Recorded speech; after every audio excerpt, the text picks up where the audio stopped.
जब दो चिन्ह रहे, जैसे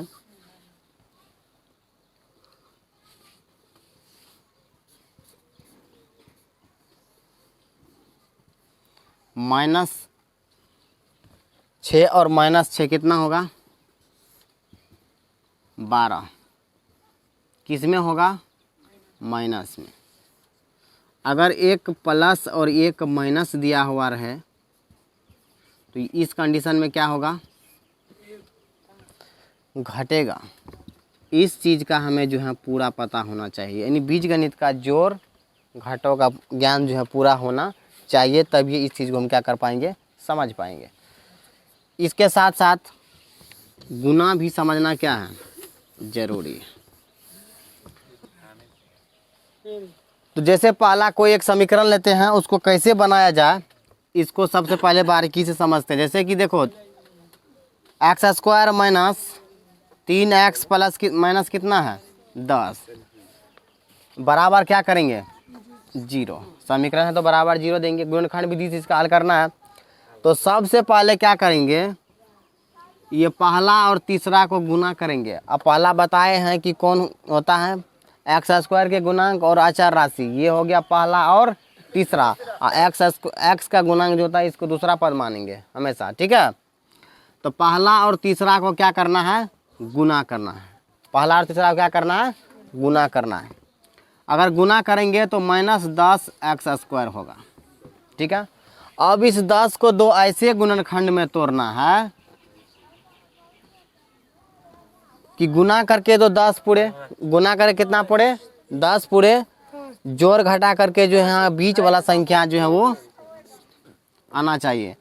तो 1 गुना 10 करेंगे फिर भी 10 होगा। इसे माइनस प्लस किसी को भी रख सकते हैं, चाहे 10 को रखेंगे या चाहे 1 को रखें, है ना। इसमें क्या सब हो सकता है, 10 से 1 11 भी हो सकता है, 10 में से 1 गया 9 भी हो सकता है। तो यहाँ पर तो नहीं 10 का 11 का ज़रूरत है, नहीं 9 का ज़रूरत है। दूसरा गुणनखंड इसका क्या हो सकता है, 2 गुना 5 होगा।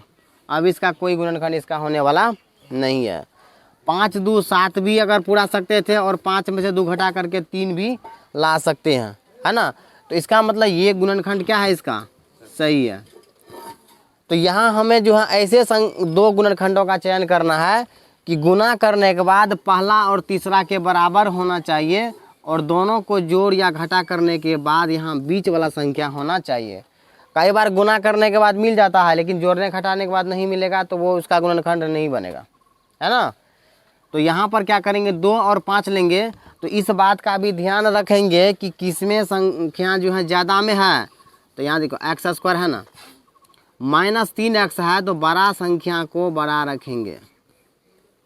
बड़ा संख्या है ना ये, इसको बड़ा रखना है और छोटा संख्या को प्लस में रखना है। क्यों, क्योंकि जब बड़ा संख्या माइनस में रहेगा तो घट करके मान किस में रहेगा, माइनस में ही रहेगा। तो इस बात का ध्यान रखना है।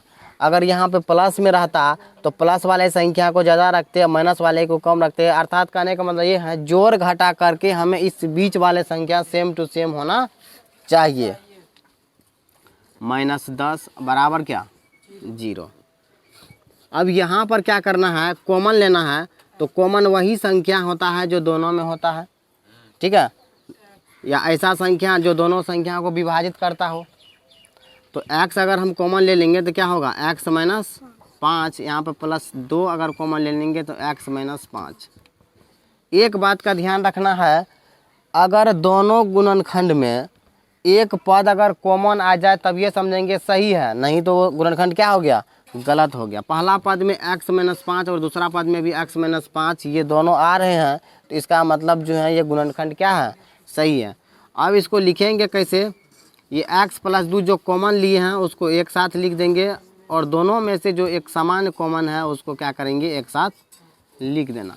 दोनों के लिए बराबर 0 होगा, इसके भी बराबर 0 है और इसके लिए भी बराबर क्या है 0 है। तो इसको चाहो तो आप डायरेक्ट भी लिख सकते हैं। x का मान इधर प्लस में तो उधर जाके क्या होगा माइनस होगा, तो x का मान 2 लिख सकते हैं। ये माइनस में है तो इसका मान क्या हो गया प्लस में लिख सकते हैं। इस प्रकार से ही हमारा क्या हो गया आंसर हो गया। अगर इसका मान अलग अलग निकालना चाह रहे हो तो इसको ऐसे भी लिख सकते हैं। इसलिए x प्लस कितना 2 बराबर क्या करेंगे 0 करेंगे तो x बराबर क्या होगा -2 होगा। पुनः जो है इसके लिए भी तो 0 है ना, तो x माइनस 5 बराबर क्या करेंगे 0, तो x बराबर कितना हो गया +5। तो इस प्रकार से क्या देख रहे हैं कि x बराबर -2 और 5, यही दोनों क्या हो गया हमारा आंसर हो गया। यहाँ तक समझ में किसी को दिक्कत नहीं ना। तो इस प्रकार से जो है गुणनखंड विधि से किसी भी दो घात समीकरण का जो है गुणनखंड विधि से मान ज्ञात कर सकते हैं, निकाल सकते हैं। किसी कोई दिक्कत?